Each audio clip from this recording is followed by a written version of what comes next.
After some interference by unavoidable circumstances, I would like to call this meeting to order.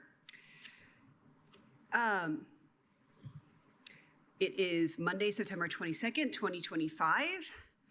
Commissioner Thomas is present at the Nat U Hill Room, Commissioner Madeira, Surveyor Enright Randolph, and I think our first item on the agenda is public input for items not on the agenda. So is there anyone in the Nat Hill room who would like to give public commentary?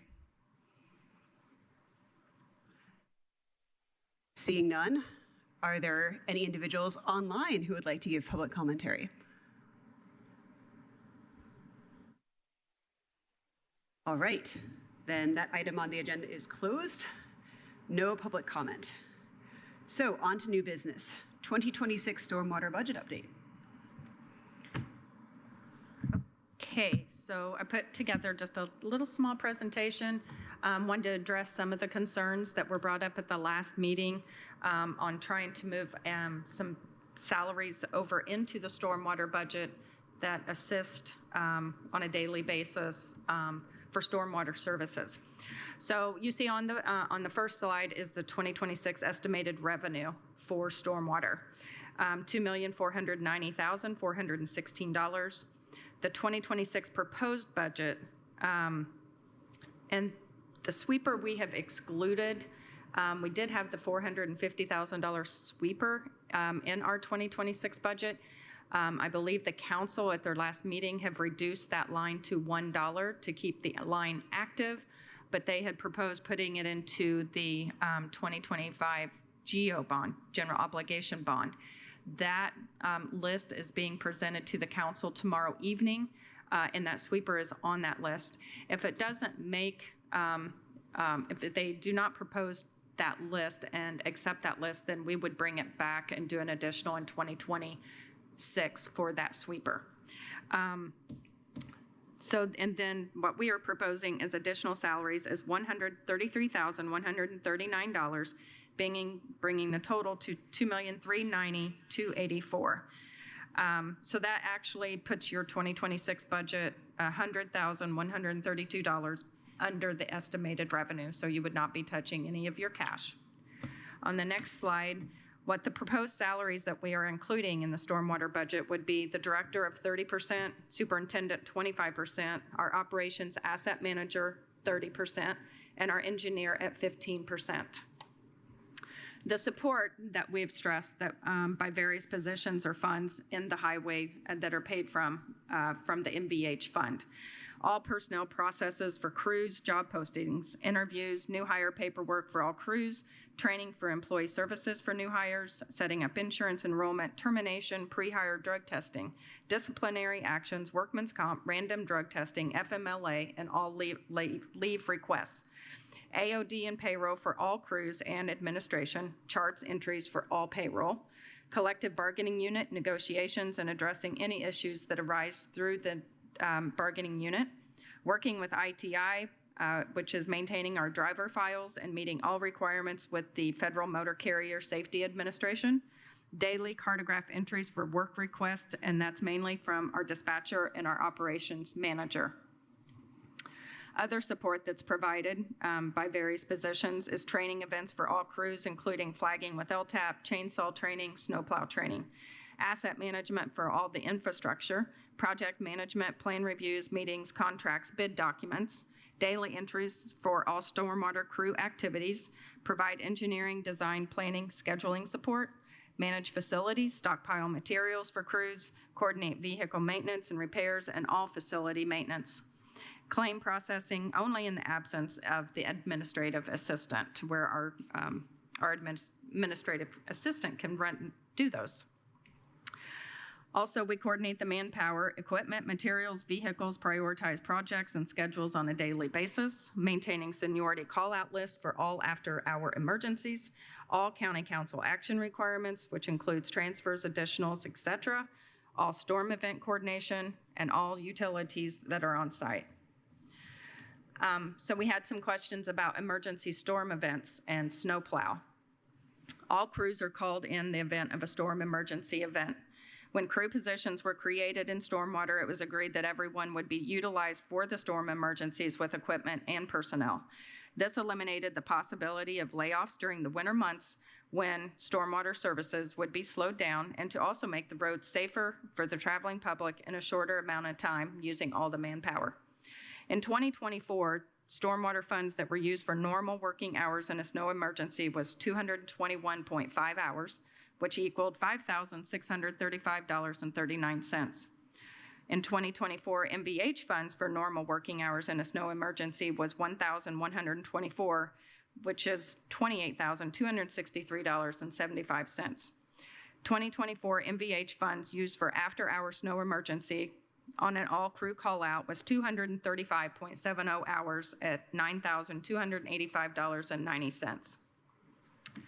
So we merged all of our resources to become more efficient in the department in the last 5 years. In 2024, MVH employees that assisted on stormwater projects and that would basically, on a daily basis, the crews get together, and if a crew needs assistance, then we might have a motor vehicle highway employee work on that stormwater crew. In 2024, there was 1,109.53 hours provided to stormwater for crew assistance at a cost of $26,431.67.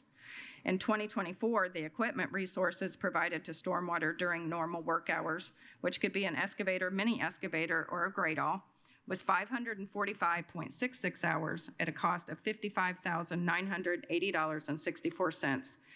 And we own 4 gradalls, 2 for highway, 2 for stormwater. In 2024, the Cume Bridge installed 132 drainage pipes at a cost of $808,194.68. The support staff for Cartograph, daily work entries by crews, complaints, citizens' requests since January 1st, 2025. Our dispatcher that's paid from the motor vehicle highway has put in 234 requests and closed 13. Our MVH operations asset manager has put in 65 requests and closed 259. So I want to provide you all the examples that why we put our resources together so we can get more done. And we don't see as our department as split. We see it as one department. And I feel like I have justified why some of the salaries should be paid from stormwater budget. And I'm happy to answer any questions. Do any of my colleagues have any questions? I don't have questions, but I want to comment that if you look at those percentages, things like asset management is really 30% is pretty low estimate. So I cannot quibble with any of those estimates in terms of the interplay between these two departments that really are one. So thank you for this. It's really helpful. I also found the presentation very helpful. Thank you. Yes. I'll just want to make a couple comments.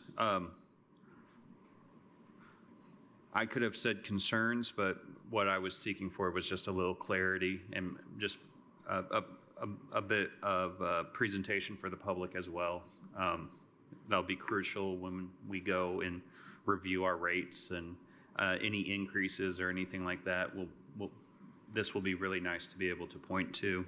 I'll also say that I wrote that letter of support of restructuring the highway department in 2019, so we could see a better marriage of the two. I haven't found out a better term to identify kind of how that collaboration does internally. I do know that the Cartograph is something both for highway and stormwater, so the fact that we're looking at these percentages a bit different, I think it reflects kind of more of on the job performance of how they do benefit stormwater. A lot to digest after we look at the budget, come back, look at the budget. I do appreciate you taking time and putting this together. That's kind of where I'm at. One, I guess, comment is when we looked at the total, and I'm going to defer to your math, but I just minus the $449,999 to leave the $1 But I probably in did store. 450 and not 499.99. Oh, but they want us to leave $1 in there. Yeah, but my numbers didn't reflect that $1. Okay, and that's all I was saying because I have a difference of $2. Yeah. And I want to make sure that we leave that in there so we don't have to create a new line item. And if we have to come back for the additional appropriation, at least all of that is already done. That's it. It's taken me a while to figure out where I'm at, and I think as we move forward, it'll be great to continue to see this partnership. And I think it was the operational manager. It would be awesome to continue to work forward with kind of the Cartograph is a ESRI integrated platform, and we also use the Esri suites for our GIS, and being able to crosswalk that data, which is very simple, into more dashboards and things, so we could kind of really get that data visualization that could be very helpful for us as a board, but also for the public. And I look forward to seeing some more of that done in the upcoming years as we're kind of still streamlining that process of how we utilize Cartograph and how we also tie it into our other more prevalent public-facing Esri suites. And with that, it comes with the online where we could host that data and make it very secured, but also make it available internally or to the public. So that's really all I have. Sorry to kind of stir up some conversation and have a special meeting to come and discuss this. But again, I know I expressed some of my thoughts and well, I guess maybe I did use the word concerns, but where I was looking for clarification in an email exchange with you earlier this week, we've had a couple of follow-up conversations, and that's been very helpful. And I've also talked with the program manager about a few things, and that's been very helpful as well. And knowing that my last discussions, everyone is very supportive of this. I guess I'm going to put my cards out there and be willing to support this. And I think anytime that this kind of rear its head again, let's really try to address that like in January. So when we get to the later part of the year, it's not such a moving target. So with that said, those are my comments, and I'm willing and looking to support this today. Thank you. I have a comment, but I'll wait for you since you haven't commented yet. No, I don't have any comment. I agree. I support this. I thank you for the detailed information. And Yeah, I just want to say that it was the council that put stormwater in this unenviable position in the first place. And yes, it would be nice to have advance notice. It wasn't, I just want to be clear for the public that it wasn't anything our staff did wrong. This is Appreciate because that. the council is under tremendous budget pressure, and then turned and said, here, you help us, and you help us, and that's how all this happened and why we had such short. I just want to make sure the public's very clear about that. Absolutely, and I'm really happy you took the opportunity to say that. Thank you. I appreciate that. And I'm glad we brought this presentation, because over the years I've heard so much about, how much ditching, stormwater does for paving and such. And that was a #1 priority when I took this position. And it's split between the two crews. And that's why we have 4 grade-alls, and that we're not using a lot of stormwater funds for snow removal. And I keep hearing that. And if you could just look at the overall picture on how we help each other and not get down into the nitty-gritty, it works well for us to do it this way. If you get down to trying to point fingers about somebody doing something, it's only going to create havoc within our department, and that is something we don't want. Yeah, yeah, and to spend the energy planning, and I mean, I just cannot tell folks, especially folks who have not been in this area before or recently moved here, how different our roads are now, that we're tying these programs together in such an effective way. It is so much better to be cooperative than to try to nickel and dime, who had this and who did this, and it's just a much better system, and the residents have all benefited because roads are lasting a lot longer. So thank you. Correct. Yeah, many unquantifiables here too. Yeah. Any other comments? No, I'm just looking at the letter of the support, and it reflects the comments. It's basically when the two departments are combined, highway supervisor position reporting to the Public Works Director, our office believes that the majority of infrastructure projects will be handled more efficiently, and I truly believe that. Excellent. We need public comment and a vote. Yep. So I'm going to go ahead and make a motion to amend the 2026 stormwater budget as has been outlined here today. Yeah, we don't have to worry about that dollar. I think that could be addressed at the council level. So I'll second. excellent. We have a motion, a second. All in favor? Public comment. Oh, we have to have public comment on that as well? Yes. Okay. So all who have public comment on that matter, and that's the motion, the second, basically to amend the budget. We have no one present in the Nat U Hill room, it looks like. Do we have anyone present online? Seeing no one. All in favor? Aye. Aye. That measure passes. And now for the, I think we can just go ahead and approve the budget now, right? We already have, we just amended it, so I think Okay, we're perfect. good. So that we're Yeah, good. I think Perfect. we're good. Okay, Yeah. nice. Lovely. Excellent. Well, then I think the next item on the agenda is adjournment. The date of our next regular session is October 1st, 2025.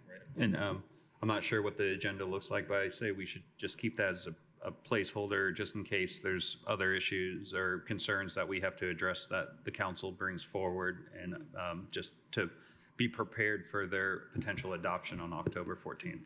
That's a good point, but are you here next week? It's AIC. Yes, I prioritize my office duties over the AIC this year, unless I drive down and drive back. But yeah, as of now, no hotel booking, which means I'm not going. So Well, let us know if we have an agenda or if we're not. Yeah. Thank you. adjournment. Yeah. Yes, we're adjourned. Thank you. Thank you.